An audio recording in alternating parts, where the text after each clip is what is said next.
Media versus reality. News channel singna makoigi TRP hengatnaba amadi sel yamna tannabagidamak karigumba matamda news sing asi semdok semjin tawduna praja aikhoida utpa yauri. Aranba news amana mi amagi punsibu honghalakpasu yai. Afhaba mi amadagi phattaba mi ama oihalakpasu yai. Amaromda semdok semjin tawduna miya mamangda pau paduna utliba mi adudi thamoi palam loidaba jala.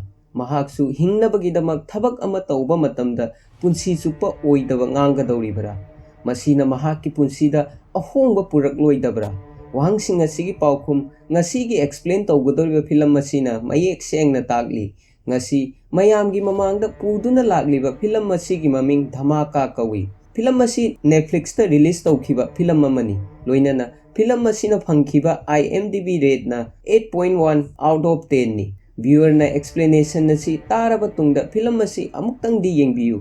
Government na tawkhiba phattaba thabak ama karigumba media singna losinduna thamlabadi kari thoklakpa yai. Thintaba tawdana mayam film masigi explanation hounaba tawjarage. Mangjawnana film masigi maru oina saktam langliba sing adu haijaramge. Arjun Pathak ki saktam da Kartik Arya, Somya Pathak ki saktam da Murnal Thakur, Ankita ki saktam da Amruta Subhas, Anti-Terrorist Officer Praveen Kamat ki saktam da Vikas Kumar. Film masigi haurakpada yamna nungsina na laiba matai manaw amagi memory khara ulami. Hairiba matai manaw asi Arjun Pathak amadi Somya Pathak ni. Matam kharagi mamangda Arjun Pathak news anchor oirami mahang tawkhiba news sing asi yamna phajabadagi mahaku journalist of the year phawba phangki. Mahakna mahaki nupi Somya Pathak pu yamna nungsirami loinana Somya Pathak su news reporter amani. Makhoi anina thabak tawkhiba news channel adugi maming Bharosa 24/7 kawi. Adubu yamna nungsinaduna laiba matai manaw asi karigumba thodok kharadagi makhoi ani kainaki. Hairiba thodok asi karino haiba film masigi makha tarakpa explanation da yaurakani. Mayamgi mafamda hauze kana maming chakalakliba Iramda Manipur asida puthokchaba Yai Lifestyle Private Limited ki product singi matangda share tawjage. Product sing adudi ahanbada Perfect Ionic Minerals masina piriba kanaba benefits sing adudi masina BP leiba, diabetes leiba, asthma leiba, chakau sokpa, kidney sokpa, allergy tauba, sinus tauba, nung leiba, pulse naba, thyroid leiba, sarugi anaba, khwang naba, singli nauri sondaba, amadi ringworm na chingba kayabu fanba ngami. Atay product sing na Perfect Plus, Perfect Active Brain, Perfect Glow, amadi nupi oibisingda yamna kanaba piba product Perfect Women Care asina chingbani. Mayamna haizariba product sing asibu sisinaningba pambiba yauragadi makada pizariba contact number asida contact tawbiduna kanaba asi punna lawminasi. Haujik film masigi haurakpada Arjun Pathak mahaki studio da phamduna amadi mahaki nupibu ningsingduna karigumba khara laptop te yengduna lairi. Matam maduda IT technician Ananga nupi amaga loinaduna so haunaba tawrasi haina Arjun da hairami. Arjun su magi phamdagi hawgotuna radio da magi so adu haunaba tawrami. Mahaki thabak asi radio jockey gi thabakni. Haibadi live session da radio gi matengna phone tawduna public singa wahang pahang tawbagi thabakni. Arjun na radio da traffic update ki matang da hairami. Ngasi ayuk si link ta traffic jam khara oigani mayamna atopa lambi amada chatnaba natraga pung taragi matungda si link ki lambi use tawbiyu. Matam maduda nupa amagi phone laglami. Mahakna hairami aigi ming Raghubir Mahata kawi ay Mumbai dagi phone tawrakpani. Haujik ay construction gi thabak tawri makhata na mahakna hairami. Aingonda bomb amalay bomb masigi matengna si link pu thugaigani. Si link haibasi Mumbai da laiba samudra mathakta saba thong amani. Wafam masi tabada Arjun noklami. Raghubir na hairiba wasi phagi tawbani haina khalami. Haibadi mahakna wafam masi seriously oina lauramde. Control room da laiba mi ani aduna Raghubir gi phone adu disconnect tawnaba hotnarami. Adubu makhoina disconnect tawba ngamlamde. Yengbada makoi gi system asibu hack tawbaga chap manaki. Makhata na Raghubir na hanjin haiba aduda Arjun na sauraduna bom thugai ge hairabadi thugairo natraga nang phone adu disconnect tawro haina machin thiduna Raghubir da hairam. Phone की disconnect तौरबा तुंगदा Arjun ना महाकी show अदु मखा चथरमी तंजा अदुदा खंगहौदना बोम अमा पोखाइबगी मखोल अर्जुन ना तारमी महांग office की थोंगनाउदगी येंगबा मतमदा पुंगक ngaklammi maramdi si link ki mathangta tasengba maki bom adu pokhairammi हौजिक रघुवीर ना हाइबक वा खुदिंगमक अर्जुन ना थाजरमी लोइनाना रघुवीर की फोन बु रिसीव तौरमी मतम मदुदा रघुवीर ना मिनिट 15 मतुंगदा अमुक हन्ना फोन तौरकनी हाइना अर्जुन दा हाइरमी अर्जुन कीबदगी पुलिस इन्फॉर्म तौगे हाइदुना फोन तौगे तौरमी अदुबु महाकना करीगुंबा अमा खंदुना फोन तौरमदे अर्जुन ना ngaihaak leptuna khanbagi maramdi mahakna paw asidagi mahaki mangkiba news anchor gi post adu amuk hanjinba pamli हाइबदी न्यूज असी इहान हाना महाकी मनाक्ता लाखिबनी अमदी अतोप चैनल द न्यूज असी टेलीकास्ट तौद्रिंगै मतमदा महाकना हाना तौबा पामली महाकना अथुबा मतमदा रेडियो की शो अदु तोकलगा महाकी बॉस अंकिता द फोन तौदुना बॉम्ब ब्लास्ट तौहल्लिबा नुपा अदुना बॉम्ब ब्लास्ट तौद्रिंगै की ममांगदा आइंगोंदा फोन तौरक्तुना ब्लास्ट अदुगी इन्फॉर्म पीखी हाइरमी लोइनाना रघुवीर अमदी अर्जुन मखोय अनीना वारी सानखिबा फोन रिकॉर्डिंग अदु अंकिता द ताहल्लमी मसीना अर्जुन ना हाइबा वा असी असेंबनी हाइना ताकपनी मखाताना अर्जुन ना हाइरमी हौजिक नुपा अदुना मिनिट 15 की मतुंगदा आइंगोंदा फोन तौरकनी करीगुंबा ब्लास्ट असिगी न्यूज कवरेज तौबा पामलबदी आइबु प्राइम टाइम की स्लॉट पीबीयू हाइबदी अमुक्का हन्ना एंकर ओहनबियू हाइबनी लोइनाना न्यूज असिगी ब्रॉडकास्ट अर्जुन मसामकना तौगनी हाइना महाकी बॉस अंकिता दा दिल तौरमी अंकिता ना अर्जुन दा फोन अदु नंगोंदा खक्ता तौरकलिबा करीगिनो हाइना हंगलमी अर्जुन ना हाइरमी मसीबु कवी लाइफ ऑफ सर्कल अर्जुन ना मखाता ना हाइरमी सोमिया अमदी अखोई अनी की मरक्ता करीगुंबा मिसअंडरस्टैंडिंग खरा लेबदगी खरा लापथोकनखी अदोमनसु यामना चाउदबा वा अमदा आइबु टीवी एंकर दगी रेडियो जॉकी ओहनखी न्यूज असी अर्जुन की मनाक्ता लेबा मरमना अर्जुन ना हाइबा वा खुदिंगमक अंकिता ना यारमी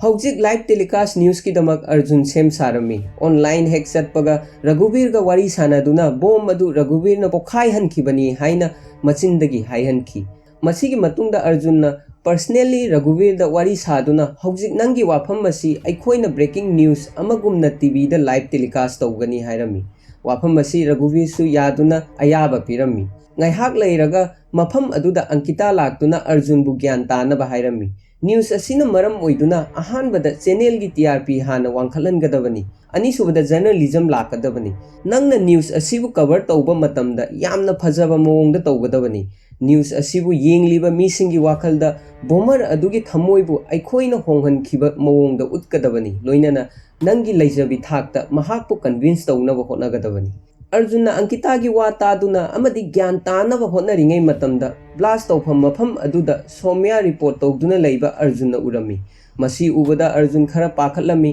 मरमदी मखोई अनि डाइवोर्स तौनबगी ngaiduna leirabasu मखोई अनि की मरक्ता लैबा नुक्सिनबदुदी लेंगदना लैरी रिहर्सल अमदी सेम साबा लोयरबा तुंगदा अर्जुन रघुवीर दा अखोई हौजिक लाइव चटपा यारगनी हाइना फोन दा हाइरमी अदुबु रघुवीर सु यामना सिंगबा मी अमा ओइरमी महागना हाइरमी आइना नंगी चैनल दा फोन तौरक्तुना ब्रेकिंग न्यूज असी पीबनी मसीना मरम ओइदुना अदोंगी टीआरपी असी सोइदना वांगनी टीआरपी वांगलबदी सोइदना सेल यामना फंगनी मरम अदुना आइगिसु सेल खरा पीदबा यारोय करीगुंबा सेल पीद्रबदी अतोप चैनल दा ओइना ब्रेकिंग न्यूज पीबा चटकनी हाइरमी मतांग असिदा अर्जुन मथा खरा सारमी करीगुंबा न्यूज अमबु चैनल अमदे इहान हाना टेलीकास्ट तौबा हाइबसी यामना मरु ओइबा वा अमनी अदुबु न्यूज असी मखोइगी चैनल दा लाकपा हाइबसी यामना खुदोंचाबा अमनी खुदोंचाबा असी मांगहननिंगदबदगी अर्जुन अमदी मागी टीमना रघुवीरना डिमांड तौरिबा सेनफम असी पीबा हाइना यानखी हौजिक रघुवीर सु सेल अदु फंगलबनिना ब्रेकिंग न्यूज की नमादा लाइव शो हौरमी मतम मदुदा अर्जुन रघुवीर करीगिदमक सीलिंग पुथुगाइरिबनो हाइना हंगलमी रघुवीरना अर्जुन की पाउखुम पीरदुना वारी अमा लिरमी ngasiदगी सही कुनगी ममांगदा मी मयामना सेल तानबा अमगुमना अखोइसु सेल तानकी अखोइना हाजेर सुदुना अतै अतोपा मीसिंगना मागी इमुंग मनुंग थाकपगुम अखोइसु इमुंग मनुंग गिदमक थबक सुखी मतम मदुदा सी लिंक की कंस्ट्रक्शन तौबा मतमदा अखोइसु मफम मदुदा थबक सुखी ngasiदगी चही अनी की ममांगदा सी लिंक पु रिपेयर तौबगी थबक लाखी अखोइदा हाइखी सिटी मनुंग दे यामना चावबा प्रोग्राम अमा तौगनी मसीना मरम ओइदुना सी लिंक की मथक फाउदुना मियोय कया लाकनी अदुबु लाकदौरिबा मियाम सिंगी ओइना ब्रिज असी खुदोंग चादबा ओइगदौरी मरम अदुना रिपेयर तौनबगिदमक अखोइबु कौखी अखोइदा थबकसु हाइरिबा नुमित असिदा नोंग यामना कन्ना तारमी लोइनना नोंगलै नुंसिसु कन्ना तौरमी मतम मदुदा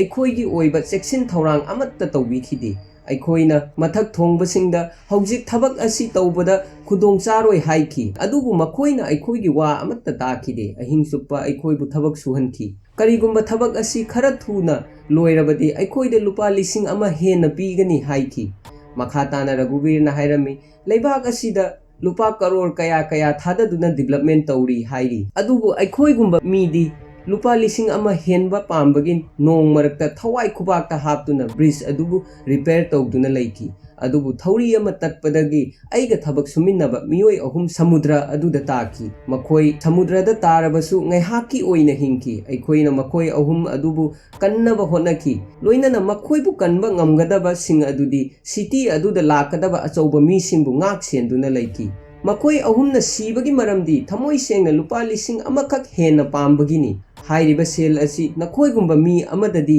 चाक पुखम अमगा चप माने मखोई अहुमगिदमक सरकारगी साइटगी करिगुम्बा मखलगी कंपेंसेशन अमत्ता फंखिदे लोइनना मखोइगी मरमदा सरकार अमदी प्रजागी साइटगी करिगुम्बा अमत्ता हंखिबसु लैते मखोइगी नुंगाइतबदा सरुक याबिखिदे अखोइना लेबाक असिगिदमक हुई अमगुमना थबक सुखी मरम असिना सरकारना फावबा अखोइबु हुई अमनी हाइना खनबिखी नुमित खुदिंगी मथोंग मरोंग खंगदना अदुमक सीदुना लैरी मखा ताना रघुवीरना हाइरमी हौजिक मिनिस्टर जयदेव पाटिलबु फोन तौदुना मफम असिदा कौगदबनी अदुगा मागी मचिंदगी सीखिबा जुगाली अहुम अदुगी इमुंग मनुंगदा लांजरे हाइगदबनी महागना मीडिया ममांगदा लांजरे हाइबा वहाई असि हाइरबदी इंखलकलिबा नहासिंगदा अहोंगबा मयाम अमा पुरक्कनी अंकिताना करिगुम्बा वा खरा अर्जुनदा हाइरमी अदुबु अंकिताना हाइबा वा अदु अर्जुनना तारमदे महागना रघुवीरदा हाइरमी अखोइना मिनिस्टरबु कॉल तौबा ngamloi अइना खनबदा महाग अइना कॉल तौरबसु मफम असिदा लाकनी हाइबा थाजदे लोइनना नंगना हाइरिबा डिमांड अदु अखोइना मफुंग फाहनबा ngamloi दौबा मानदे हाइरमी अर्जुनगी वा असि तारबा तुंगदा रघुवीरना हाइरमी फरे अदुदि नंगना अहानबदा अइगा वारी सानबा मतमदा नचिन थीरगा वा ngangi हाइना नंगी व्यूअर मयामदा हाइदोखरे रघुवीरना हाइबा वा असिदा अर्जुनना हंजिन हंजिन यानिंगदबा उल्लमी मतम मदुदा रघुवीरना मखोई अनि इहान हाना फोनदा बॉम्ब ब्लास्ट की मतांगदा वारी सानबा मतमदा अर्जुनना फागी तौबनी खंदुना चिन थीरगा ngangiबा रेकॉर्डिंग अदु थारमी हौजिक लाइव ब्रॉडकास्ट तौबा मरमना वाफम असिगी मतांगदा अंकिता यामना सावरमी लोइनना अर्जुनबु लाइव टेलीकास्ट असिदगी थोखिनबा हाइरमी मरमदी मतांग असिदा अर्जुनना यामना सोइबा थबक अमा तौखी अंकिताना रघुवीरगी कॉलबु अतोप नुपी एंकर अमदा शिफ्ट तौरमी नुपी अदुना रघुवीरबु मागा वारी साननबा हाइरमी अदुबु रघुवीरना हंजिन हंजिन अर्जुनगा वारी सानबा पामी हाइना फोंदोक्लमी अंकिताना अतोप नुपी अदुदा रघुवीरगा वहंग खरा हंगनबा हाइरमी मतम मदुदा खंगहौदना नुपी एंकर अदुगी माइक अदु ब्लास्ट तौरमी मसी उबदा मफम मदुदा लैरिबा मी खुदिंगमक लोइना ngaklammi थोगलिबा थौदोक असि करिनो हाइबा मतम मदुदा लैबा मी अमत्तना ज्ञान ताबा ngamlamdi ngaiहak लैरबा तुंगदा अंकिता रघुवीरगी अपाम्बा खंगलम्मी हाइबदी अर्जुन नत्तना रघुवीरबु कनामतना हैंडल तौबा ngamloi हाइबा मरम अदुना अंकिताना अर्जुनबु अमुक हन्ना लाइव टेलीकास्ट तौनबा हाइरम्मी अर्जुन महाकी स्टूडियो मनुंग चंगदुना रघुवीरगी फोन वोक्लम्मी लोइनना रघुवीरगी मथक्ता यामना सावरमी महाकना माइक अदुबु बोमना पोखाई हनबदगी एंकर अदु सोखी करिगिदमक्ता एंकर अदुबु सोअल्लिबनो हाइना हंगलम्मी रघुवीरना पाउखुम पीरदुना हाइरमी करिगुम्बा अइना हाइबा थबक असि याद्रबदी नंगी इयरपीस अदुदसु अइना बॉम्ब प्लान तौख्रबनी हाइबदी करिगुम्बा अर्जुनसु रघुवीरना हाइबा वा असि याद्रबदी इयरपीस ता याउबा बॉम्ब अदु थुगाइगनी हाइबनी रघुवीरगी वा असि ताबदा अर्जुन ज्ञान मांगलम्मी निंथीजना फावबा सोर होनबा ngamlamde matam maduda रघुवीरना हाइरमी करिगुम्बा बॉम्ब मसिगी मतांगदा कनागुम्बा अमत्तदा हाइरबा नत्रगा लौथोकनबा होनरबदी सोइदना इयरपीस असि पोखाइगनी हौजिक अर्जुनगी मनाक्ता रघुवीरना हाइबा वा असि इनबा नतना अतै लंबी अमत्ता लैरमदे मखाताना रघुवीरना हाइरमी मफम अदुदा मिनिस्टरबु कौदुना टीवी ममांगदा अमदी मयाम ममांगदा लांजरे हाइगदबनी करिगुम्बा महाकना हाइद्रबदी ब्रिज मथक्ता लैबा मियोय खुदिंगमक लोइना सीगनी मतम मदुदा अर्जुन टीवी लैबा रोमदा न्यूज यंगलम्मी लोइनना बॉम्ब ब्लास्ट मथक अदुदा रिपोर्टिंग तौदुना लैबा महाकी नुपी सोम्याबु उरम्मी सोम्या असि मथौना लैबा फील्ड टीवी रिपोर्टर अमनी Maram aduna mahakna thodok thokpham mafamda chattuna live telecast tawbani. Makha tana Arjunna thabak asi tawba ngamloi haina phongdoklami. Adubu amaromda Raghubirna pressure pirami. Aduga amaromdana Arjungi boss Ankitana live tawnabagidamak pressure pirami. Raghubirna haiba wa asi Arjunna tadabadagi amukka hanna bomb blast tawhalami. Bomb blast asina maram oiduna breeze ki tonganba saruk adu sukairami. Maram asidagi Somyaga wari sanaramba adugi connection su tatkirami. Arjunna hanjin Somyaga wari sananaba honarami. Adubu Somyagi side tagi karigumba answer amatta laktaba maramna Arjun amukka hena matha sarami. Haujik Raghubirna Arjunbu minute taragi matam pirami. Loinana karigumba minute taragi manungda minister laktravadi breeze asida leiba mi khudimak loina sigani aduga karigumba mahakna miyam mamangda lanjare hairabadi ai isamak police da surrender tawgani hairami. Haujik leiriba phibam asibu control tawnaba counter terrorist unit tagi Pravin kauba officer ama laklami. Loinana mahakna Arjunbu supervise tawba haurami. Pravin Arjunda hairami nangna mahakpu wahai kaya ngangduna phajinaba taw karigumba mahakpu nangna wahai langda themduna thamlabadi aikoina matam khara soidana phangani.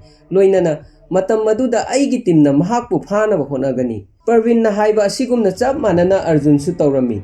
Tanja aduda Somya karisu tawde haiba Arjunna pau phanglami. Loinana Somyaga su connect tawrami. Somyana reporting tawba matamda car ama breeze adugi nakanda yanduna leiba TV da ulami. Hairiba car asigi manungda pikliba angang amadi mahakki mapa yauduna leiba uri. Somyana thongna puthoktuna amadi hotnaduna angang adubu car manungdagi lawthoklami. Adubu angang adu hek lawthokpaga car adu samudrada takhirami. Loinana mikup aduda angang adugi mapa sikhi. Thodok asi ubada studio aduda leiriba mi singi maithongda nungaitaba amadi awabagi mami taba uri. Adubu makoi mafam aduda leikhidaba maramna karisu tawba ngamlamde. Ngaihak leiraba tungda studio adugi manungda minister gi mahut sinduna deputy ama laklami. Raghubirna wafam asi hek khangbaga mahak yamna saurami. Loinana deputy asibu ka asidagi thokhinaba hanjin hairami. Deputy na Raghubirda yamna usittaba mawongda aikoina nangbu athuba matamda soidana phagani. Masi aikoina nangonda piba aroiba warning amani haina khallu. Amadi athuba matamda surrender tawnaba taw hairami. Wahaising asi hek haibaga mahakna file amadagi photo ama lawthoktuna masi nangni haiba aikoina khangle nangi maramda aikoi loina khangle. Loinana nangi nasa ama government college ta tammi haiba su khangle. Karigumba nangi nasagi photo asi viral chalhanlabadi mahakki tungda lakadaba career adu loigani. Deputy gi wafam asi tabada Raghubir yamna saurami. Loinana makoi anigi marakta mare yetnaba hawraklami. Matam masida situation asi out of control oirakpa yai khanbadagi si amada adongi earpiece ta bomb yawi haina Arjunna iduna deputy aduda ulami. Adumapu khanghodana deputy gi earpiece aduda yawba bomb adu pokhai khirami. Bomb pokhaiba maramna deputy adu khudakta mafam aduda sikhi. Thodok asi ubada Arjun yamna pakhalami. Loinana yamna kirami. Maramdi mahakna asigumba thodok asi ihan hana ukhiba oiramba yai. Studio manungda siba naba yawrabasu Ankitagi oina thoidokna important oiramdi. Amadi Arjunbu so adu makha chathanaba hairami. Mahakki mamangda mi ama siba adu hek urubadagi Arjun yamna kiduna kari sungangdana pakhattuna leirami. Mahak tawpham khanglamde tanja aduda mahakki nakongdasu bom yawi haiba ningsinglami. Karigumba so asi makha chatharaktrabadi mahak soidana sigani. Loinana Somya su haujik breeze da bom pokhaiba mafamda lei haiba ningsinglami. Maram maduna araibi thongna puthoktuna live broadcast adu makha chathage haina khalami. Matam maduda Raghubir Arjunda hairami. Yamna thuba matamda minister bu mafam aduda kaunaba hono. Breeze adu matam ama hekta da telakpa yai. Karigumba matam chana athuba matamda minister mafam aduda laktuna miya mamangda lanjare hairabadi breeze mathakta leiba mi khudingma kanba yagani. Arjunna Pravinda minister gi matangda hanglami. Adubu chap chaba paukhum phanglamde. Yengbada minister asi mafam asida lakadauba mande haina Arjunna thajarami. Matam maduda Ankitana Arjunda hairami. Haujik aikoi on air chatnaba tawsi. Loinana Raghubirda nangna haigadaba wa asi minister mafam asida laklaroi. Loinana mahakna kaidawnungda lanjare hairoi. ꯃꯁꯤꯅ ꯃꯔꯝ ꯑꯣꯏꯗꯨꯅ ꯔꯘꯨꯕꯤꯔ ꯃꯁꯥꯅ ꯃꯁꯥꯕꯨ control ꯇꯧꯕ ꯉꯝꯂꯛꯂꯣꯏ ꯑꯃꯗꯤ ꯀꯔꯤꯒꯨꯝꯕ ꯐꯠꯇꯕ ꯊꯕꯛ ꯑꯃ ꯇꯧꯕꯗꯒꯤ ꯃꯤꯌꯥꯝ ꯃꯃꯥꯡꯗ ꯃꯍꯥꯛ ꯚꯤꯂꯤꯌꯟ ꯑꯃꯒꯨꯝꯅ ꯎꯠꯍꯟꯒꯗꯕꯅꯤ ꯃꯈꯥ ꯇꯥꯅ ꯅꯪꯅ ꯁꯣ ꯑꯁꯤ ꯂꯣꯏꯁꯤꯟꯕ ꯃꯇꯝꯗ ꯅꯪꯅ ꯔꯘꯨꯕꯤꯔꯕꯨ ꯐꯥꯕꯅꯤ ꯍꯥꯏꯅ ꯎꯠꯀꯗꯕꯅꯤ ꯃꯔꯝ ꯑꯗꯨꯅ ꯀꯅꯥꯅꯁꯨ ꯀꯅꯥꯗ ꯂꯥꯟꯖꯔꯦ ꯍꯥꯏꯕꯒꯤ ꯃꯊꯧ ꯇꯥꯔꯣꯏ ꯍꯥꯏꯔꯤꯕ ꯋꯥꯐꯝ ꯑꯁꯤ ꯑꯪꯀꯤꯇꯥꯒꯤ ꯃꯊꯛꯇ ꯂꯩꯔꯤꯕ ꯕꯣꯁ ꯑꯃꯅ ꯃꯉꯣꯟꯗ ꯍꯥꯏꯕꯅꯤ ꯂꯣꯏꯅꯅ ꯑꯪꯀꯤꯇꯥꯁꯨ ꯄ꯭ꯔꯃꯣꯁꯟ ꯄꯥꯝꯕꯗꯒꯤ ꯃꯍꯥꯛꯀꯤ ꯕꯣꯁꯅ ꯍꯥꯏꯕ ꯋꯥ ꯑꯗꯨ ꯌꯥꯔꯝꯃꯤ ꯃꯇꯥꯡ ꯑꯁꯤꯗ ꯑꯪꯀꯤꯇꯥꯅ ꯑꯔꯖꯨꯟꯒꯤ ꯃꯇꯦꯡ ꯄꯥꯡꯕ ꯌꯥꯔꯝꯕꯅꯤ ꯑꯗꯨꯕꯨ ꯃꯍꯥꯛꯀꯤ ꯍꯥꯏꯕꯗꯤ ꯃꯁꯥꯃꯛꯀꯤ ꯈꯟꯕꯗ ꯄ꯭ꯔꯃꯣꯁꯟ ꯐꯪꯒꯅꯤ ꯈꯟꯕꯗꯒꯤ ꯑꯔꯖꯨꯟꯒꯤ ꯃꯇꯦꯡ ꯄꯥꯡꯂꯝꯗꯕꯅꯤ ꯇꯁꯦꯡꯕꯃꯛꯇꯤ ꯊꯕꯛ ꯑꯁꯤ ꯇꯧꯕ ꯃꯇꯝꯗ ꯑꯔꯖꯨꯟꯁꯨ ꯃꯍꯥꯛꯀꯤ ꯀꯥꯟꯅꯕ ꯐꯪꯒꯗ꯭ꯔꯥ ꯈꯟꯗꯨꯅ ꯇꯧꯈꯤꯕꯅꯤ ꯑꯗꯨꯕꯨ ꯊꯕꯛ ꯑꯁꯤ ꯃꯇꯝꯒꯤ ꯃꯇꯨꯡ ꯏꯟꯅ ꯁꯣꯏꯕ ꯀꯟꯇ꯭ꯔꯣꯜ ꯇꯧꯕ ꯉꯝꯗꯕ ꯑꯣꯏꯔꯛꯂꯤ ꯃꯔꯝ ꯑꯁꯤꯅ ꯑꯔꯖꯨꯟꯁꯨ ꯇꯧꯐꯝ ꯈꯪꯂꯝꯗꯦ ꯑꯃꯗꯤ ꯑꯀꯤꯕꯁꯨ ꯐꯥꯎꯔꯝꯃꯤ ꯃꯁꯤꯒꯤꯁꯨ ꯃꯊꯛꯇ ꯃꯍꯥꯛꯀꯤ ꯍꯛꯆꯥꯡꯗ ꯕꯣꯝ ꯑꯃꯁꯨ ꯌꯥꯎꯔꯤ ꯍꯥꯏꯕꯁꯨ ꯃꯍꯥꯛꯅ ꯀꯅꯥꯃꯠꯇꯗ ꯍꯥꯏꯕꯗꯤ ꯁ꯭ꯇꯨꯗꯤꯑꯣ ꯃꯅꯨꯡꯗ ꯂꯩꯕ ꯃꯤ ꯑꯃꯠꯇꯗ ꯍꯥꯏꯕ ꯌꯥꯔꯝꯗꯦ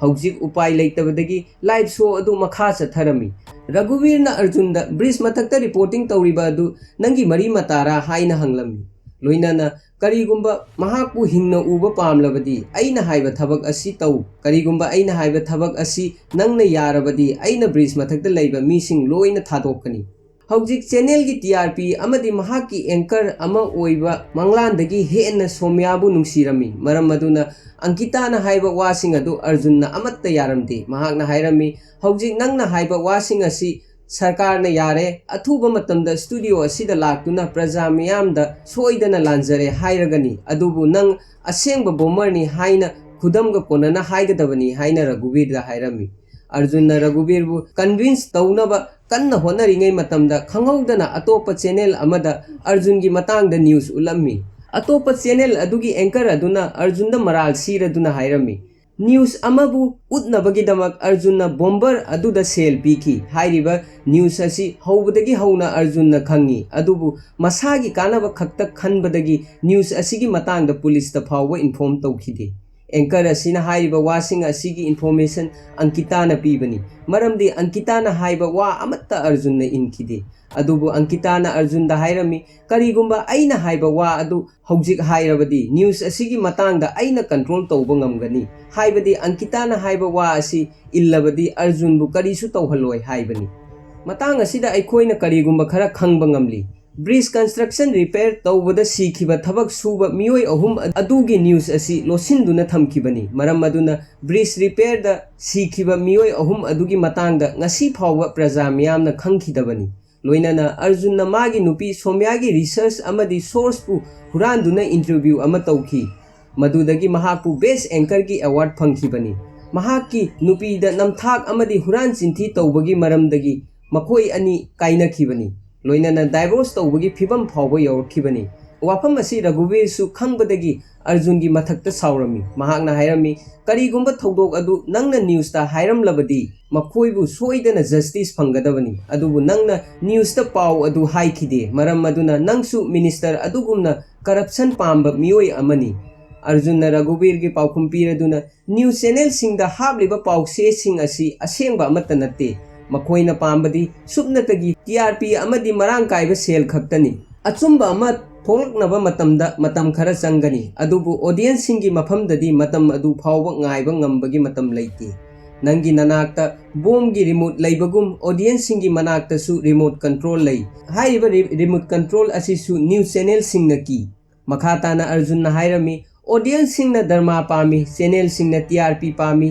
अदुबु अचुंबा पामबदी कनासु लेते अइना न्यूज अदुबु रिपोर्ट तौनबगिदमक कनादगिसु सेल लौखिबा लेते मतम मदुदा चैनल सिंगना हाइबा थबक अदुमक तौखिबनी अइसु नंगुमना सिस्टम असिना फाजिनदुना थंबा मियोय अमनी हौजिक अइबु इराल सिबिरिबा असि नंगी मतेंग पांगे खनबगिनी अइबु थाजबियु अइना सोइदना नंगी मतेंग पांगनी हाइना रघुवीर दा हाइरमी मखाताना अर्जुन रघुवीर दा हाइरमी हौजिक मिनिस्टर लंबी दा लाक्तुना लेरे मरम मदुना ब्रिज दा चटपा याददुना लेरिबा मीसिंग असि लौथोकपदा मतेंग पांगबियु मखोय करिसु खंगजदबा मरा लेजदबा मी ngaktani अर्जुन हाइबा वासी रघुवीर न यारमते मतम मदुदा लाइव रिपोर्टिंग तौदुना लेबा सोम्याना रघुवीर दा हाइरमी अदोमगिसु इमुंग मनुंग लेरमगनी अइना थाजै अदोमना कैदौनुंगदा मरा लेतबा इचम चमजबा मी अमबु हाटपा पामलमो maram maduna chanbiduna bridge asida chatpa yadaduna leiba nupi angangsing asi mafam asidagi chalhankhibada mateng pangbiu hairami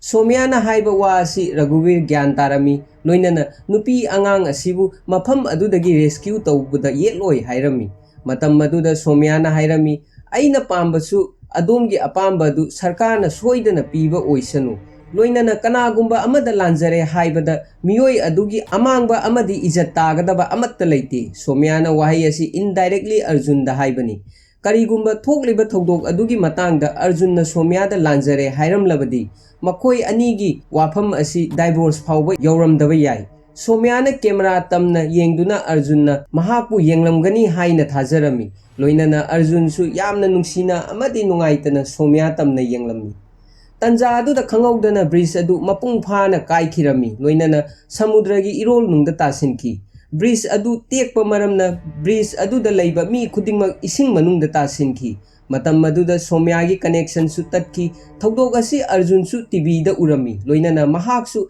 matau karamna bridge asi teklibano haiba khanglamde loinana mahak yamna ngakna amadi pakhatna leirami haujik somyaga su connection tatpadabgi mahaki nupi kari phibam da leibage haiba Arjun na khanglamde matam maduda Arjun na Raghuvir gi mathakta yamna saurami mahakna Raghuvir bu penna chinthiba pamlami adubu live show tauba chathariba maramna mahakna kaisu haiba amadi tauba ngamlamde loinana masana masabu control tawduna leirami Raghuvir na Arjun da hairami aidi sumnatagi lanjare haiba wahai adu taba khakta pamjabani aina bridge adu anytime tekpa yai haikhrabani adubu minister na lanjare haiba wahai adu haidabadagi bridge adu tekhibani haujik Arjun su karisu tawba ngamdaba mi amagum leiri haujik Arjun asi mahakki boss na sanaduna leibani adubu system gi asoiba mayam asina maram oiduna Raghuvir na mahakpu sanaduna amadi control tawduna leibani tanja aduda leibak asigi manungda terror thohalliba nupa asi athuba matamda force na pharagani haina Parvin na Arjun na phone tawraklami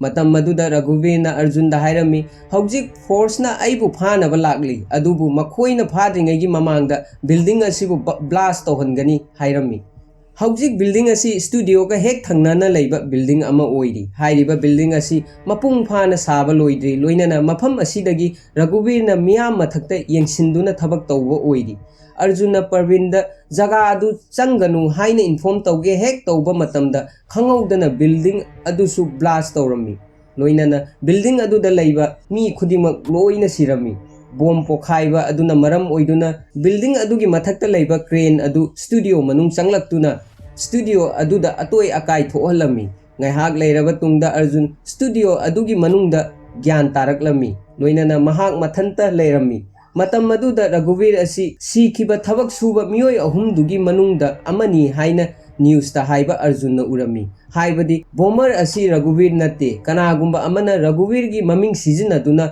tawbani haiba Arjun na khanglami loinana thodok asida Arjun amadi Raghuvir gi maming lauriba makhoi animak hingki atoi akai mayam ama thoklabasu phone di phajana work tawrami matam maduda Raghuvir gi maming lauriba nupa adugi call Arjun da laklami Arjun na mahak ka wari sanaba matamda nupa asi Raghuvir gi macha nupa Anandni haiba khanglami Anand haibadi film asigi haurakpada Arjun ga radio jockey tawba matamda studio manungda punna leiminakhiba nupa adubuni Anand na hairami system gi asoibana maram oiduna aigi ipa sikhibani maram maduna system gi mathakta laman khumba pambani aina khanbada nang mayamdagi tonganba mi amani haina khanki adubu nangsu system asida leiba mi singum chap manai aduna building asigi manungda bomb plan amasu tawduna lei aina haujik bomb asibu blast soidana tawhangani hairami Arjun na Ananda hairami mafam asida nang haujik lakadabani karigumba laktaba tarabadi aina nangi maramda miyam mamangda loina haidokani hairami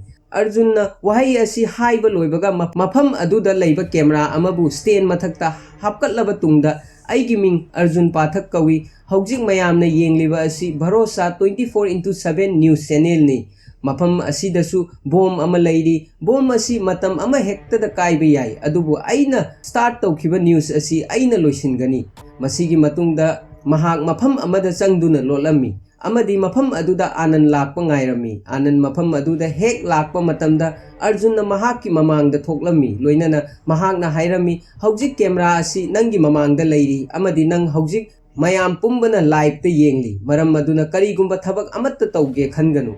Karigumba nang siba naba yaurabadi nangbu hangbinaba mi amatta leiroi. Anandna hairami aina karigidamak adonga wari sanaba pamlibano haina khalamba yai. Maramdi aigi pabungna matam pumbada adongi news khakta yengki. Adomna news ta aigi ming Arjun Pathak kawi haujik adomna yengliba asi barosa 24/7 ni ai achumba khakta ngangani haiba wahai asi achumbani haina laurami. Loinana pabungna adongi mathakta khakta thajaki. Aikoina nakoida thajai nakoina news ta haiba report sing asi aikoina loina thajai. Aigi pabungna hui amagum ahing nungthil khangdana thabak tawrami. Adubu nongma mahak siki.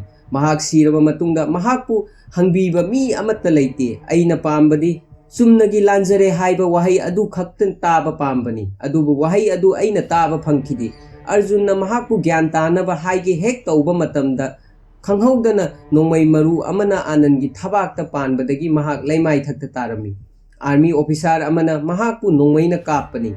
Anandna siramdai mikupta Arjunda hairami aigi pabungna adomda thajaki. Adubu mahak yamna pangba mi ama oire. Masi hairamlaga Anand sikirami. Matam maduda news channel singda terrorist Anand amadi Arjun Pathak punna thabak tawminabani hairami. Arjunna breaking news asigi damak terrorist amaga khusamna duna thabak tawbani. Maramdi mahakna amuk hanna anchor oiba pamli. Arjun athuba matamda Ankita da video call tawduna news asigi matangda hanglami. Ankita na hairami aigi ifamda option amatta leite. Karigumba nangi mathakta maral sidrabadi channel asi awafamda taba yai. Maram aduna kanagumba amadi kathokpa darkar oi. Arjunna hairami TV da uliba news asi asengba natte hairami. Ankita na hairami hoi nangna hairiba adu summi adubu masini news hairiba se hairam laga phone adu disconnect tawki. Arjun matha saduna leiringai matamda bridge adu tekpadagi reporter Somya Pathaksu sire haiba news TV da laglami. Paw asi tabada Arjun Pathak ngakki mahaki sangsar asi loire haina khanki. Amaromda hairagadi masi achumbani mahakine haibada Somya nattana kanasu leite adubu haujik Somya su sire. Nakal amaromda Arjun asi terrorist amani haina lauthokhiba maramna mahakpu phanaba army force mafam aduda laglami. Haujik Arjun kappa natana karisu tawba ngamlamdi. Haibadi mahakki nungsinabana mahakpu thadoktuna chatkre. Mahakki career loire masigi su mathakta haujik mahak terrorist amani haina su lauthokhrabani. Haujik mahakki manakta lambi ama khakta leirami. Anandna pairamba bomgi remote control adu mahakki makhutna paiduna mafam amada phamduna leirami. Mahakna Somyaga loina khiba matam adu ningsingduna bomgi button adu melami. Remote adu hek metpaga building adugi manungda ahoba khonjel amaga loina duna bom adu pokhaiki. Bom pokhaikhiba maramna Arjun su mafam aduda sirami.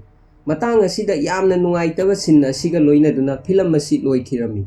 Mayam athuba matamda anoba film ama explanation tawnaba honajage loina na channel asibu nungsibiduna like share amadi subscribe tawbiram.